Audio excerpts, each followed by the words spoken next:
Hello guys, magluto mig bisay ang tinulang nga manok. First, painitan ng mantika og ilunod ang lamas. Alangan. Pag magawas ng aroma, ilunod ang manok. Alangan lisod pag unsa ilunod no.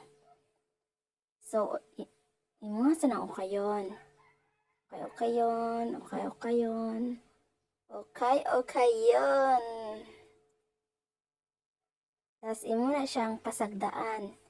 Hantod nga mawala ang iyang water. And then, butangan na po din mo tubig.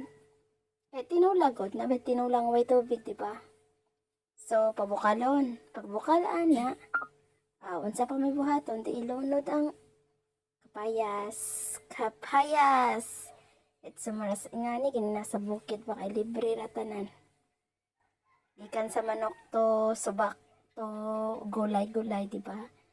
And tanglad. And malunggay. Malunggay, it's came from backyard, you know.